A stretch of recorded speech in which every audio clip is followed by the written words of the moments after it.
সংলাপে সবাইকে আমন্ত্রণ জানাচ্ছি। আমি নাহিদা আফরোজ সুমি। আপনারা জানেন এই প্ল্যাটফর্মটাতে আসলে আমরা সবসময়ই চেষ্টা করে থাকি সেই সকল বিষয়গুলো নিয়ে কথা বলবার জন্য, যে বিষয়গুলো আসলে আপামর জনসাধারণের জেনে নেওয়াটা খুবই যুক্তিসঙ্গত। সবাইকে আজকের এই দিনটাতে অর্থাৎ আন্তর্জাতিক শ্রমিক দিবসে সবাইকে শুভেচ্ছা জানাই। এটা আন্তর্জাতিক শ্রমিক দিবস এবং সেই সাথে আসলে আমরা সবাই মে দিবস নামে আসলে বেশি পরিচিত এই দিনটি।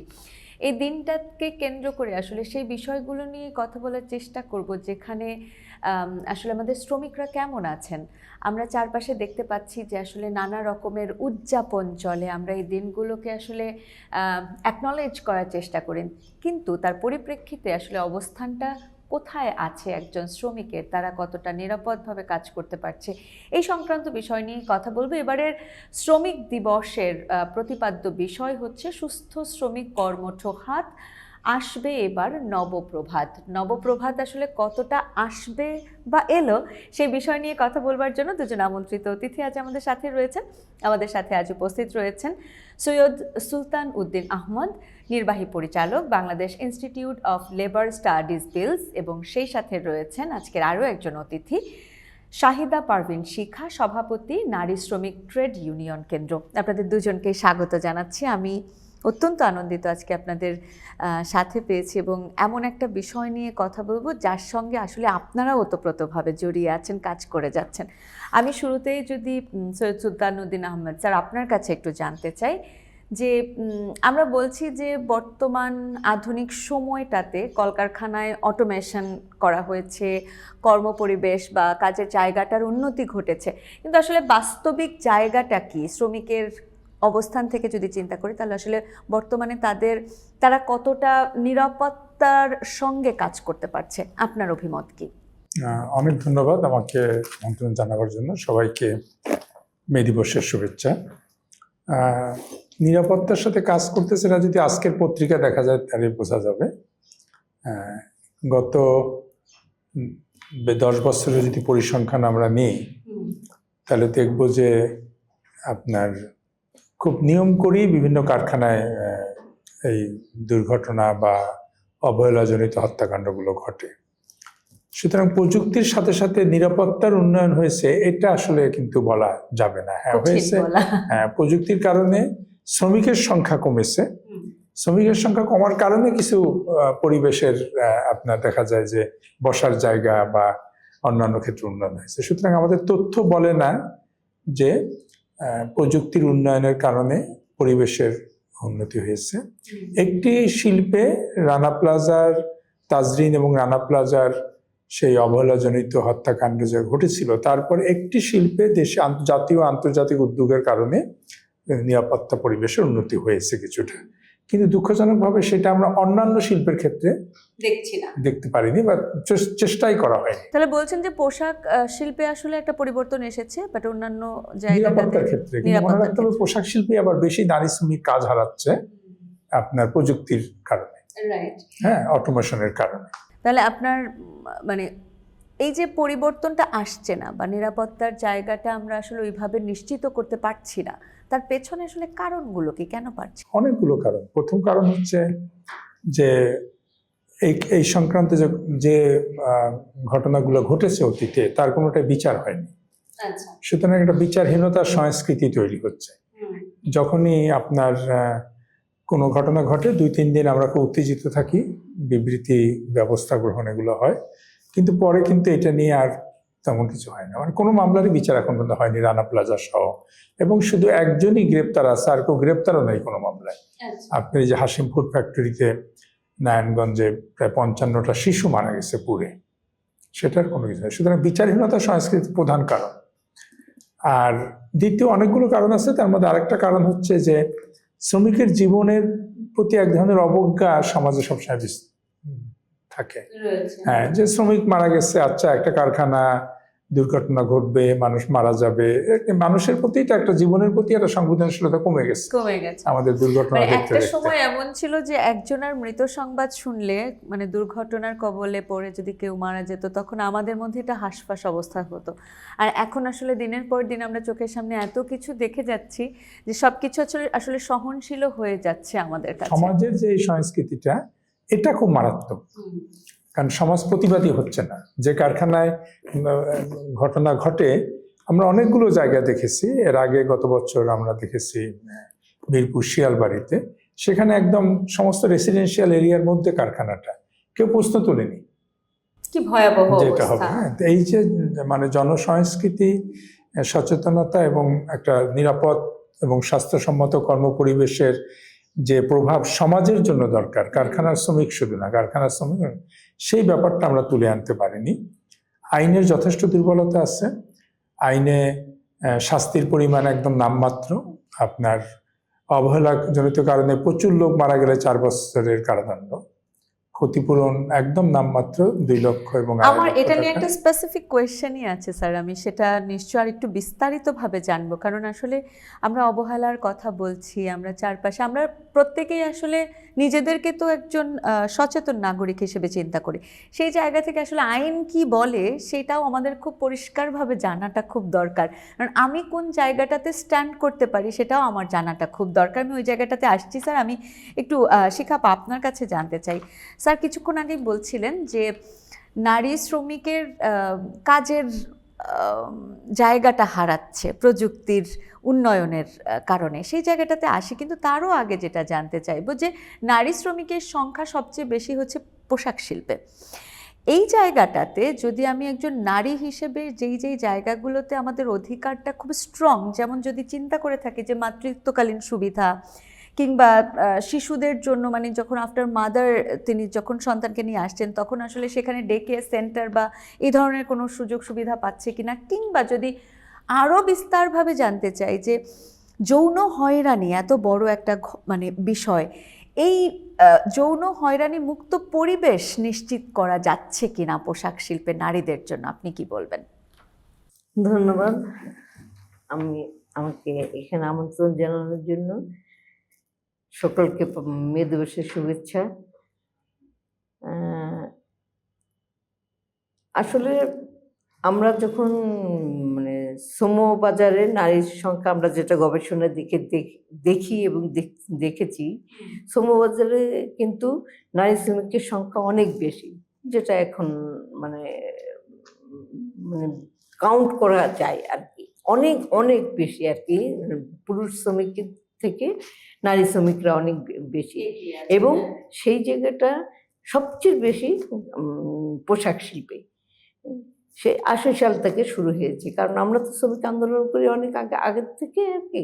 তখন স্বাধীনতার পর থেকে নারীরা আসছে, তখনও আমার শ্রম আইনে ছিল যে কারখানায় নারী শ্রমিকদের, সব কারখানায় 50 জন নারী শ্রমিক কাজ করে, তাদের জন্য শিশু পুলিশ রাখতে হবে, এই ধরনের শ্রম আইনে অনেক কিছু ছিল। সেই জায়গাটা তারপর 80 সালে শুরু হয়েছে পোশাক শিল্প, এবং 80 সালের পর থেকে এই নারী শ্রমিকরা খুবই অবহেলায় তারা কাজ করছে, দিনের পর দিন অবহেলার কারণে। আমার কাছে যেটা মনে হয় সবচেয়ে বেশি, যে এই অবহেলার কারণে সবচেয়ে বেশি এই সমস্যা যেটা হচ্ছে, এই নারীদের খুব সহজে কম বেতনে অল্প মজুরিতে তাদের কাজে নিতে পারে। এটা একটা মানে আমি মনে হয় মজুরি কম। এই যে আপনারা এতদিন ধরে আসলে শ্রমিকদেরকে নিয়ে কাজ করছেন, এই যে কম মজুরিতে তারা কাজ করতে চাইছে বা কাজ করানো যাচ্ছে, তাদেরকে কি আসলে সচেতন করা হয় না? বা এই যে কর্মপরিবেশটা কেমন হতে পারে, একজন নারীর জন্য কতটা নারী বান্ধব, এই জায়গাগুলো আসলে নারীরা কেন জানে না বা জানতে পারছে না কেন?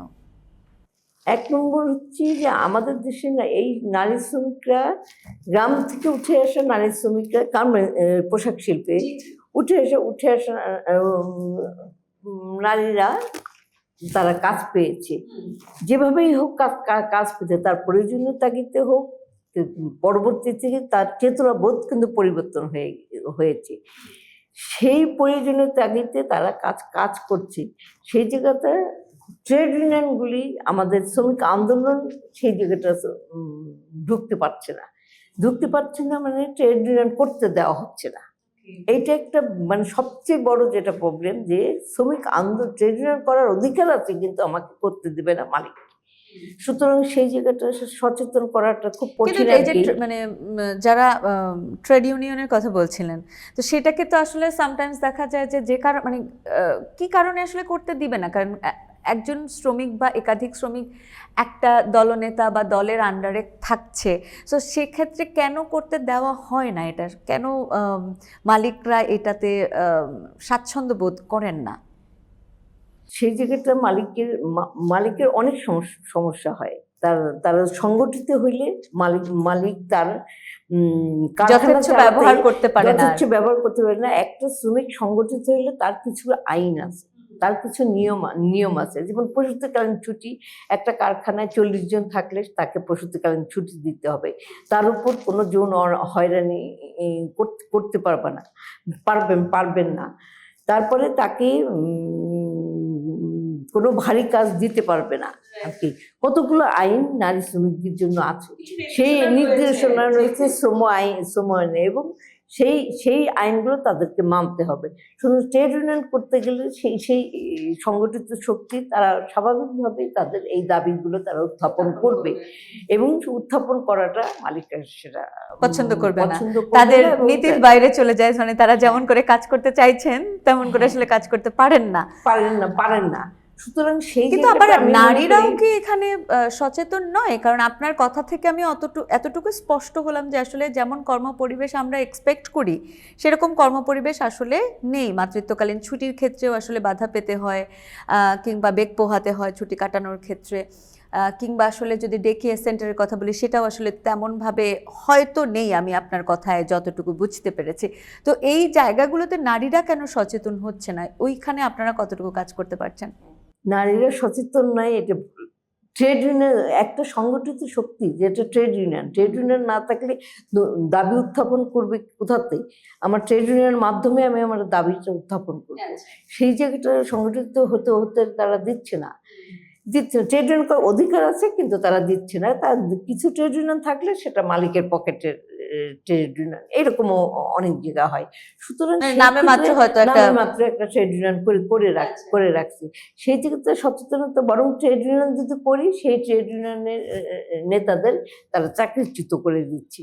এটা আবার একটা বিশাল অবস্থায় দাঁড়ায়। সুতরাং এই জায়গাটা আমাদের মূল, যেটা আমি মনে করি যেই মুহূর্তে যে ওই নারী শ্রমিকদের মানে পোশাক শিল্পে সবচেয়ে বড় যেটা আমি মনে করি কম মজুরি, তারপর চাকরি হারানোর ভয়ে তারা সংগঠিত হয় না, নিজের অধিকারের কথাটা বলে না আসলে।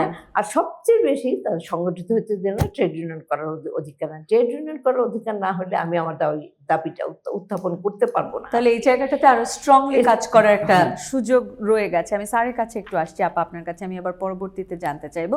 স্যারের কাছে জানতে চাই, আপনার কথাতেই তখন উঠে এসেছিল যে আসলে এই যে ডিজিটালাইজেশন হয়ে যাওয়ার কারণে আসলে নারীরাই কর্মচ্যুত হচ্ছেন বেশি।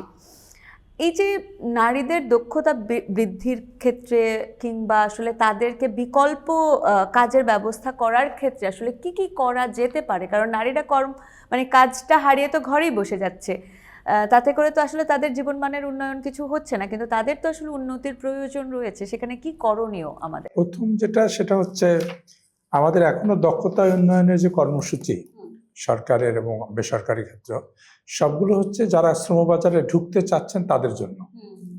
যিনি ইতিমধ্যেই শ্রমবাজারে আসছেন তাদের পুনঃদক্ষ করা এবং যে পরিবর্তনগুলো আসতেছে সে অনুযায়ী তাদেরকে সুযোগ করে দেওয়া।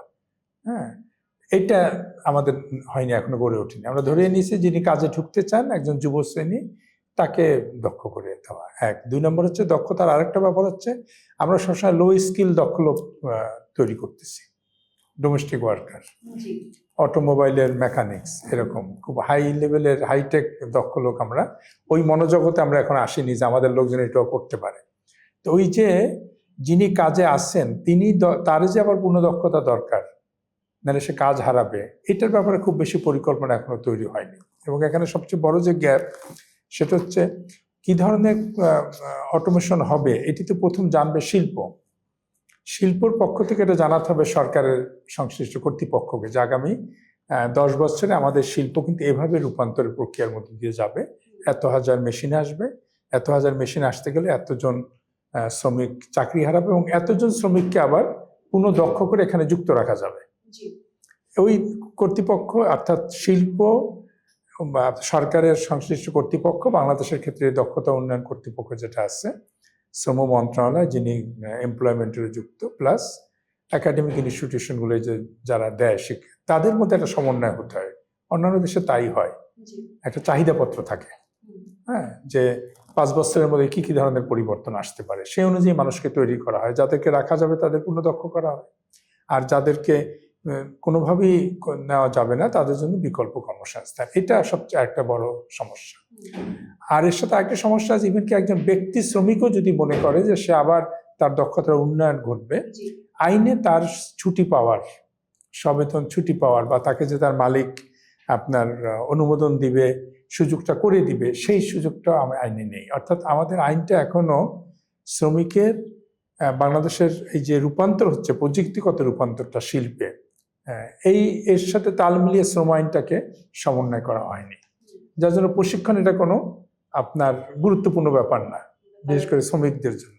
এই 2-3টা জিনিস হচ্ছে সবচেয়ে জরুরি। এটা একটা দীর্ঘমেয়াদী পরিকল্পনা করতে হয়, 20 বছর মেয়াদী, 5 বছর পর পর প্রযুক্তিগুলো পরিবর্তন হয়।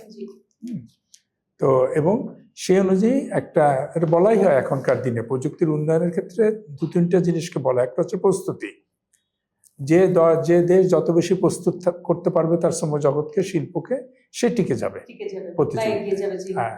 আর তারপর হচ্ছে আপনার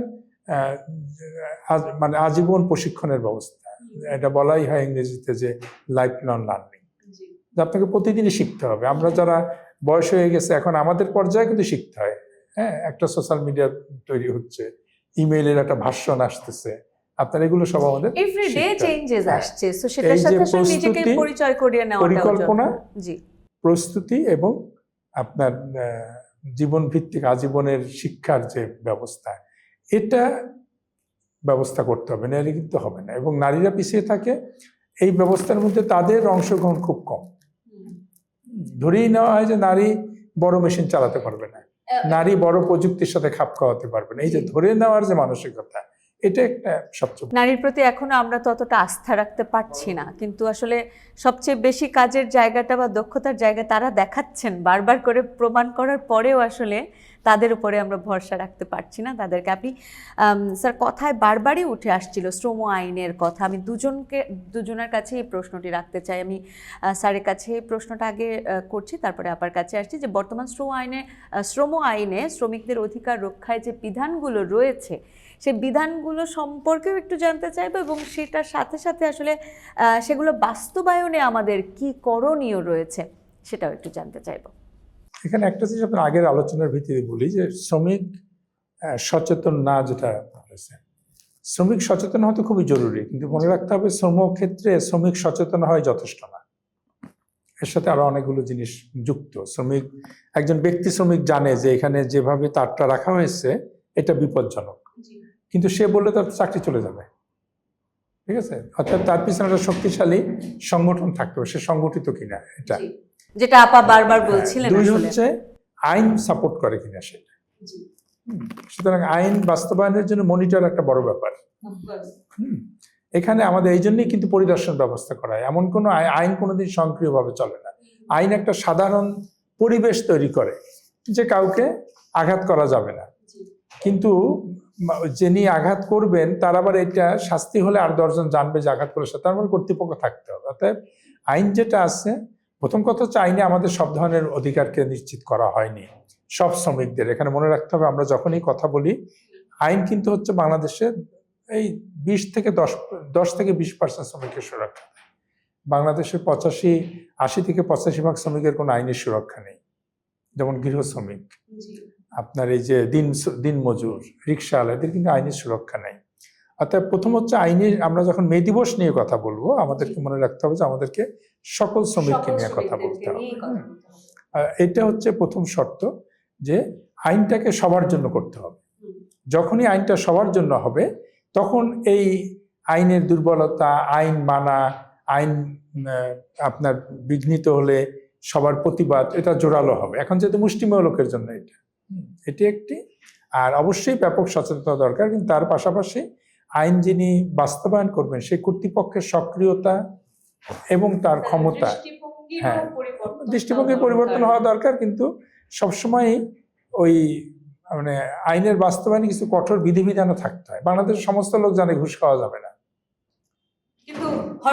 কিন্তু পরিবেশের কারণে যারা ঘুষ দেয় তাদের অসহায়ত্বের কারণে সেও জানে দেওয়া উচিত, কিন্তু তারপর তাকে দিতে বাধ্য হচ্ছে, তাই না ব্যাপারটা? এটি একটা ব্যবস্থা, এবং এই ব্যবস্থার কেন্দ্রবিন্দুতে হচ্ছে যে আপনি যারা বাস্তবায়ন করবে তাদের মনিটরিং, তাদের ক্ষমতা। এখানে আমাদের পরিদর্শন বিভাগের ক্ষমতাও খুব কম, যেটা আমি প্রথমেই বলেছিলাম যে আইনই দুর্বল। তো সুতরাং আইনটাই যেহেতু দুর্বল, আবার আইন যিনি বাস্তবায়ন করবে তিনিই দুর্বল, তাহলে শ্রমিক তো আরো দুর্বল তার শক্তিশালী প্রতিপক্ষের সাথে। এত দুর্বলতা সহকারে কেন রয়েছে আইনটা? কেন এই জায়গাটাকে আরো পোক্ত কিংবা শক্ত করা হচ্ছে না? এটা প্রথম কথা হচ্ছে যে ধরে নেওয়া হয় যে শ্রম আইন খুব শক্ত হলে আপনার নিয়োগের ক্ষেত্রে একটা বাধা হবে, হ্যাঁ, যেহেতু অনেক মানুষের দেশ। আরেকটি হচ্ছে এখন গত 2 দশক যাবত তো চলতেছে এই যে ব্যবসাকে আপনার সহজ করতে হবে, ব্যবসার পরিবেশকে সহজ করতে হবে, বিনিয়োগ আসতে হবে, হ্যাঁ। এটা হচ্ছে নীতি নির্ধারকদের একটা মনস্তাত্ত্বিক ব্যবস্থা, কিন্তু আপনার আর সমাজের কাঠামোতে, প্রশাসনে, সংসদে, আপনার আইন প্রণয়ন থেকে শুরু করে সব জায়গায় তো এখন কর্পোরেট হাউসের নিয়ন্ত্রণ।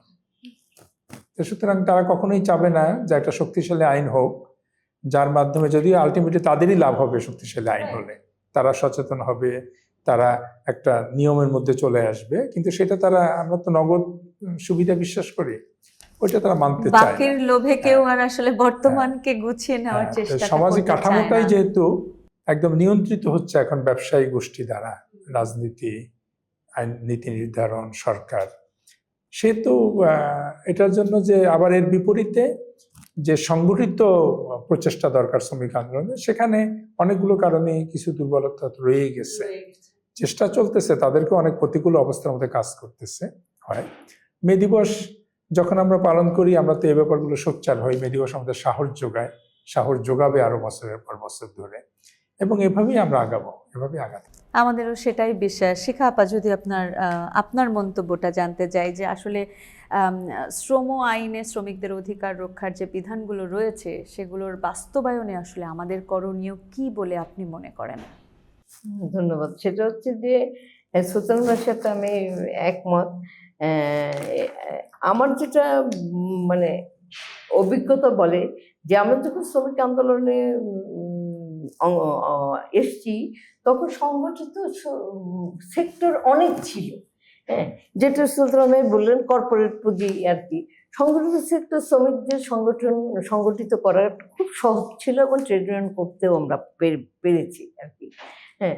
এখন সেটা নাই, এবং অসংগঠিত সেক্টর এবং সেই সেক্টরগুলিতে নারীদের নেওয়ার একটা প্রবণতা তৈরি হয়েছে। কেন? সেটা আগেও বলেছে, গার্মেন্টসে যেমন মানে কম মজুরি দেওয়া, এইখানেও ঠিক কম মজুরি দেওয়া, ছুটি দেওয়া না দেওয়া, এইসব প্রবণতা, মানে যে আইনে যে জিনিসগুলি আছে সেই জিনিসগুলি দেওয়ার দরকার নাই। কারণ শ্রমবাজারে কিন্তু নারীরা অনেক বেশি আসছে আর কি, হ্যাঁ। আমাদের গবেষণায় দেখা যাচ্ছে শ্রমবাজারে নারীরা অনেক কম, কিন্তু বর্তমানে কিন্তু অনেক শ্রমিকরা, বিশেষ করে নারী শ্রমিকরা অনেক জায়গায় কাজ করে, যেটা গৃহশ্রমে, যেটা নির্মাণ সেক্টরে, এবং আরো অনেক জায়গায় কিন্তু নারী শ্রমিক কাজ করে, শ্রমিক অনেক কম আর কি। এবং আমার একটু যেটা মনে হয় যে সুলতান ভাই আছেন, এটাও একটা আমার মনে হচ্ছে যে এই নারী শ্রমিকদের শিক্ষাটা ভীষণভাবে প্রয়োজন। শিক্ষাটা আমরা কোনোভাবে ঢোকাতে পারিনি, 1 নম্বর। আর 2 নম্বর আমার যেটা বলে চাই, এই যে শ্রম আইন বাস্তবায়ন করতে গেলে সবচেয়ে বেশি যেটা আমার প্রয়োজন, ট্রেড ইউনিয়ন করার পূর্ণ অধিকার। হ্যাঁ, অধিকার, মানে আমার আইন আছে কিন্তু আমার অধিকার নাই, আমাকে করতে দেওয়া হয় না, সংগঠিত হতে গেলে এইগুলি করতে। সেই জন্য আমার মনে হয় ট্রেড ইউনিয়ন করার জন্য পূর্ণ অধিকার আমাদের দিলে আমরা এই মানে সময় সংগঠিত হয়ে আসলে আমি যদি আমার অধিকারটাকে আরো শক্তভাবে উপস্থাপন করতে পারি, সেই জায়গাটা দেওয়াটা খুব দরকার বলে আপনি মনে করছেন যে আসলে বাস্তবায়নের জন্য ট্রেড ইউনিয়নটা অত্যন্ত গুরুত্বপূর্ণ ভূমিকা এবং রাখবে। মে দিবসে এইটাই একটা মানে আমার লক্ষ্য ছিল। মে দিবসটা তৈরি হয়েছে সংগঠিত শক্তি, 8 ঘন্টা ছুটি, 8 ঘন্টা বিশ্রাম, 8 ঘন্টা বিনোদন। এটাই তো মে দিবসের একটা মূল লক্ষ্য, উদ্দেশ্য ছিল। উদ্দেশ্য। জি। সেই উদ্দেশ্য বাস্তবায়নের জন্য আমাকে এই জিনিসগুলি করতে হবে এবং সময় বাস্তবায়নের জন্য এই অধিকারগুলো আমাকে দিতে হবে। এবং সেক্ষেত্রে আমরা মনে হয় যে আরো একটু মানসিকভাবে জোরালো হতে পারবো যে আসলে এই অধিকারের জায়গাগুলোকে নিশ্চিতকরণের ক্ষেত্রে। দুজনকে অনেক অনেক ধন্যবাদ, আমাদেরকে সময় দিলেন এবং অত্যন্ত গুরুত্বপূর্ণ কিছু বিষয় আসলে সাধারণের সামনে উঠে এসছে। আমরা শ্রমিক দিবস পালন করি, কিন্তু শ্রমিকের অধিকার নিয়ে জনসাধারণও যে আসলে সচেতন হওয়া প্রয়োজন, তাদেরকে সহযোগিতা করা প্রয়োজন, সেটুকুও অন্ততপক্ষে একজন জনসাধারণ হিসেবে সাধারণ নাগরিকরা জানতে পারবে। অনেক অনেক ধন্যবাদ, দুজনেই খুব ভালো থাকবেন। সুপ্রিয় দর্শক, সুস্থ শ্রমিক কর্মঠ হাত, আসবে এবার নবপ্রভাত, এমন আশা আমাদের রয়েছে। সেই প্রভাতে সূর্যটা দেখব বলেই আসলে এবারের আমাদের যে আন্তর্জাতিক শ্রমিক দিবস, সেই দিবসটির প্রতিপাদ্যই হচ্ছে এমনটা। আর এই ক্ষেত্রে আমি বিশ্বাস করি যে আসলে যে কোনো লাল সূর্য দেখার জন্য আমাদের যে অপেক্ষা, সেখানে আসলে আমাদের সবাইকে একত্রিত হয়েই কাজ করতে হবে। তাই তো আমাদের ব্লাস্ট সংলাপে আজকে আমরা এই বিষয়টি নিয়ে কথা বলার চেষ্টা করলাম, যেখানে আসলে শ্রমিকের অধিকার পাওয়ার জন্য যেমন করে আসলে শ্রমিককে সচেতন হতে হবে, তার পাশাপাশি সাধারণ জনগণেরও আসলে তাদেরকে সহায়তা করতে হবে। সহায়তার হাত বাড়িয়ে ব্লাস্ট আছে সবসময় শ্রমিকদের পাশে, এবং যে কারণেই ব্লাস্ট নিয়ে এসেছে শ্রমিক জিজ্ঞাসা অ্যাপ, যেই অ্যাপের মাধ্যমে আসলে শ্রমিকরা আইনি যে কোনো সহায়তার জন্য জিজ্ঞাসা করতে পারেন এই অ্যাপের মাধ্যমে, এবং এই অ্যাপের মাধ্যমেই আইনজীবীদের দ্বারা তারা উত্তর পেতে পারেন। আর অ্যাপটি কোথায় পাবেন বলে দিচ্ছি এক্ষুনি। গুগল প্লে স্টোর থেকে আপনারা অ্যাপটি ডাউনলোড করে নেবেন এবং এই সহায়তা অবশ্যই আপনি গ্রহণ করবেন শ্রমিক তার অধিকার পাওয়ার জন্য। সচেতনতার কোনো বিকল্প নেই, তাই তো আসলে আমাদের সঙ্গে থাকার জায়গাটাও আমরা একটু পোক্ত করে নিয়ে নিতে চাই। ব্লাস্ট সংলাপে আপনাদের সাথে আবারও কথা হবে অন্য কোনো দিন, অন্য কোনো বিষয় নিয়ে। ততক্ষণ পর্যন্ত সবাই খুব ভালো থাকবেন। আজকের মতো আমি নাহিদা আফরোজ সুমি ব্লাস্ট সংলাপ থেকে বিদায় নিচ্ছি। দেখা হচ্ছে।